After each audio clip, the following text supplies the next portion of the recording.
আলু আর ডিম দিয়ে সকাল কিংবা বিকালে ঝটপট তৈরি করে নেওয়া যাবে এমন একটি টিফিন বা নাস্তা রেসিপি আজ আমি আপনাদের সাথে শেয়ার করব। এই টিফিন বা নাস্তা রেসিপিটি বানানো খুবই সহজ এবং খেতে অসম্ভব মজাদার হয়। চাইলে এই পদ্ধতিতে টিফিন রেসিপিটি একবার বাড়িতে বানিয়ে দেখতে পারেন।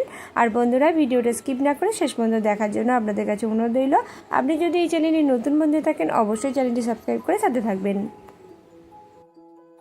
আলু দিয়ে এই টিফিন রেসিপিটি বানিয়ে নেব। তার জন্য এখানে দুটো মিডিয়াম সাইজের আলু সেদ্ধ করে খোসাটা ছাড়িয়ে নিয়েছি।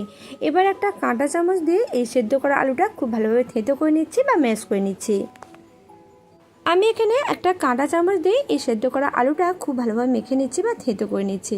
আপনারা চাইলে যে কোনো গ্রেটার বা হাত দিয়েও খুব ভালোভাবেই আলুটা থেতো করে নিতে পারেন। আলুটা মোটামুটি খুব ভালোভাবে থেতো করে নিচ্ছি, এর মধ্যে কোনো বড় ঢিলা ভাব নেই। এবারে সেদ্ধ করা আলুটা এক সাইডে রেখে দিচ্ছি।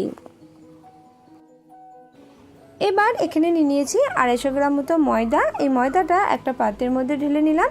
আমি এখানে নাস্তা বা টিফিন রেসিপিটি বানানোর জন্য ময়দা ব্যবহার করছি। আপনারা চাইলে এর পরিবর্তে আটা দিয়েও এই টিফিন রেসিপিটি বানিয়ে নিতে পারেন।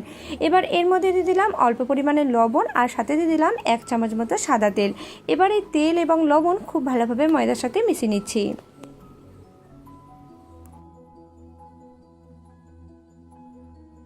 তেল ও লবণ ময়দার মধ্যে খুব ভালোভাবে মিশিয়ে নিলাম। আর আমি এখানে ময়ানের জন্য শুধুমাত্র 1 চামচ মতো তেল ব্যবহার করছি। আপনারা যদি এই টিফিন রেসিপিটি একটু খাস্তা খেতে পছন্দ করেন সেক্ষেত্রে তেলের পরিমাণটা 3 থেকে 4 চামচ মতো দিয়ে দিতে পারেন। এবার এর মধ্যে অল্প অল্প করে জল দিয়ে খুব ভালোভাবে ময়দাটা মেখে নেব। আর ময়দাটা মিডিয়ামের তুলনায় একটু শক্ত করে মেখে নেব। ময়দার মধ্যে অল্প অল্প জল দিয়ে ময়দার এই ডোটা মিডিয়ামের তুলনায় একটু শক্ত করে মেখে নিয়েছি। এই ডোটা আমি 10 মিনিট মতো ঢাকা দিয়ে রেখে দেবো। সেই সময় দেখবেন এই ময়দার ডোটা আগের তুলনায় অনেকটাই নরম হয়ে যাবে। সেই কারণে ময়দার ডোটা মিডিয়ামের তুলনায় একটু শক্ত করে মেখে নিয়েছি। এবার এর মধ্যে অল্প পরিমাণে তেল দিয়ে দিলাম। তেলটা ময়দার ডোয়ের মধ্যে খুব ভালোভাবে লাগিয়ে নিলাম।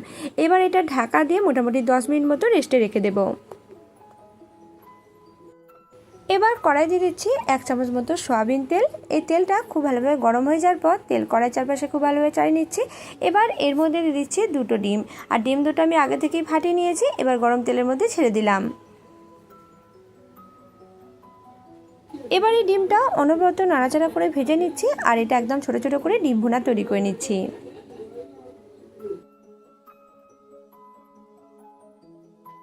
ডিম অনবরত নাড়াচাড়া করে ভেজে নিয়েছি। আর দেখুন খুব সুন্দরভাবে ডিম ভুনা তৈরি হয়ে গেছে। এবার এই ডিম ভুনাটা একটা পাত্রের মধ্যে ঢেলে রেখে দিচ্ছি।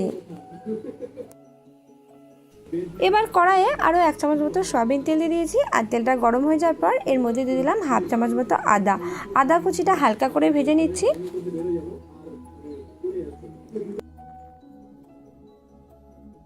আদা কুচিটা অল্প একটু ভেজে নেওয়ার পর এবার এর মধ্যে দিয়ে দিচ্ছি বেশ কিছুটা পরিমাণে ক্যাপসিকাম কুচি। এবারে আদা কুচি এবং ক্যাপসিকাম কুচি অল্প একটু ভেজে নেব, যাতে করে এর মধ্যে থাকা হালি গন্ধটা না থাকে। তো আদা কুচি এবং ক্যাপসিকাম কুচি হালকা করে ভেজে নিয়েছি। এবার এগুলো তেল থেকে ছেঁকে তুলে নিচ্ছি। এবার সেদ্ধ করে ম্যাশ করে রাখা আলুর মধ্যে এই ভেজে নেওয়া ক্যাপসিকাম কুচি এবং আদা কুচিটা দিয়ে দিচ্ছি। তারই সাথে ভেজে নেওয়া ডিম ভুনাটাও দিয়ে দিচ্ছি। এবার এর মধ্যে ঝালের জন্য দিয়ে দিচ্ছি 1 চামচ মতো কাঁচা লঙ্কা কুচি। তারই সাথে দিয়ে দিচ্ছি একটা মিডিয়াম সাইজের একদম ছোট ছোট করে কেটে নেওয়া পেঁয়াজ কুচি। দিয়ে দিচ্ছি স্বাদ মতো লবণ। আর দিয়ে দিচ্ছি 1 চামচে 3 ভাগের 1 ভাগ ভাজা জিরে গুঁড়ো। আর দিয়ে দিচ্ছি বেশ কিছুটা পরিমাণে ভেজ মশলা। এরই সাথে এবার এর মধ্যে দিয়ে দিচ্ছি বেশ কিছুটা পরিমাণে ধনেপাতা কুচি। তো বেশ কিছু উপকরণ সেদ্ধ করা আলুর মধ্যে দিয়ে দিলাম। এবার এই সব উপকরণগুলো একসাথে খুব ভালোভাবে মিশিয়ে নিচ্ছি। তো সব উপকরণগুলো সেদ্ধ আলুর মধ্যে খুব ভালোভাবে মিশিয়ে নিয়েছি। তো টিফিন বানানোর জন্য আলুর পুরটা রেডি করে নিলাম। এবার এটা এক সাইডে রেখে দিচ্ছি। এবার যে ময়দার ডোটা মেখে নিয়ে ঢাকা দিয়ে রেখেছিলাম, এই ময়দার ডোটা অল্প একটু থেসে থেসে মেখে নিচ্ছি।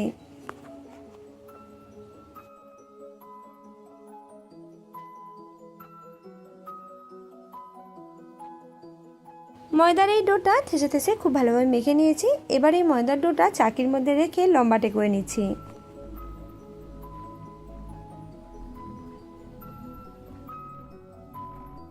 ময়দার এই ডোটা চাকির মধ্যে রেখে সমানভাবে লম্বাটে করে নিয়েছি। এবার একটা ছুরি দিয়ে এ থেকে সমপরিমাণ মাপ করে লেচি কেটে নিচ্ছি।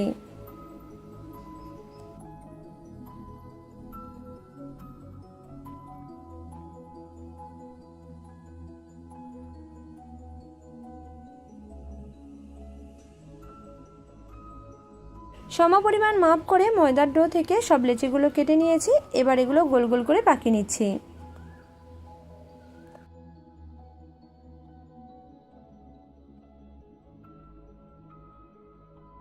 একে একে সব লেচিগুলো গোল গোল করে পাকিয়ে নিয়েছি। এবার চাকি বেলের মধ্যে অল্প পরিমাণে তেল লাগিয়ে নিয়েছি আর একটা লেচি চাকির মধ্যে রেখে এটা মিডিয়ামের তুলনায় একটু পাতলা করে বেলে নিচ্ছি।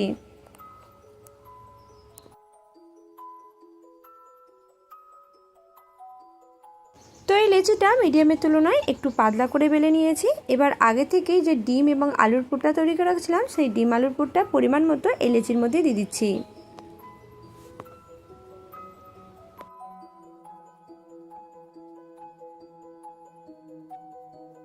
তো পরিমাণ মতো আলুর পুর এর মধ্যে দিয়ে দিলাম। এবার সাইড থেকে এটা খুব ভালোভাবে মুড়ে নিচ্ছি।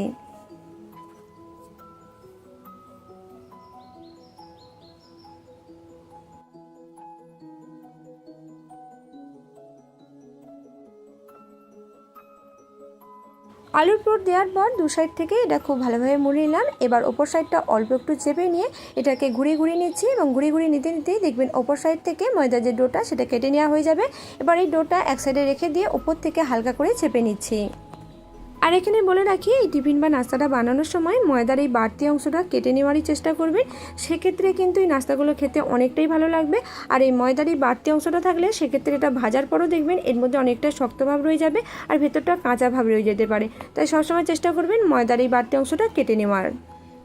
তো একটা আলুর পুর ভরে টিফিন তৈরি করে নিয়েছি আর আরও একটা ময়দার লেচি বেলে নিয়েছি আর এটা মিডিয়ামের তুলনায় একটু পাতলা করে বেলে নিয়েছি।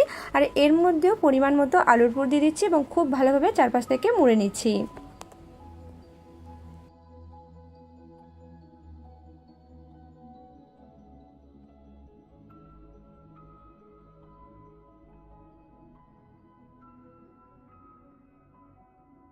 তো দেখুন এটার মধ্যেও পরিমাণ মতো আলুর পুর দেওয়ার পর চারপাশ থেকে খুব ভালোভাবে মুড়ে নিলাম আর একইভাবে বাদ বাকি ময়দার অংশটা কেটে নিলাম।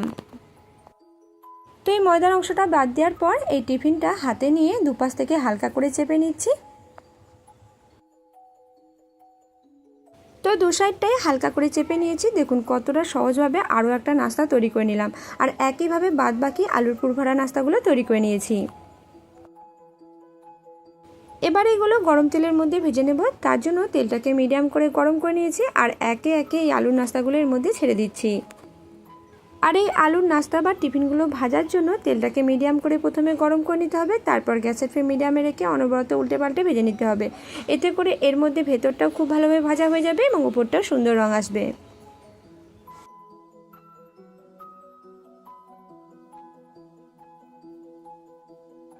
তো গ্যাসের ফ্লেম মিডিয়ামে রেখে পুর ভরা এই আলুর টিফিনগুলো উল্টে পাল্টে খুব ভালোভাবে ভেজে নিয়েছি।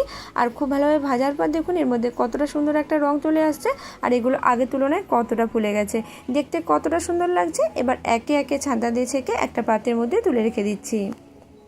তো একইভাবে বেশ কিছু আলুর টিফিন আমি ভেজে নিয়েছি। আপনারা চাইলে সকালের জলখাবার কিংবা সন্ধ্যার টিফিন কিংবা বাচ্চা স্কুলের টিফিনেও এটা বানিয়ে দিতে পারেন।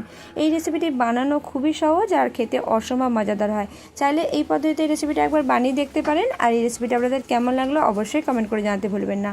আজকের মতো ভিডিওটা এখানেই শেষ করছি। আপনারা অনেক অনেক সুস্থ থাকবেন এবং ভালো থাকবেন।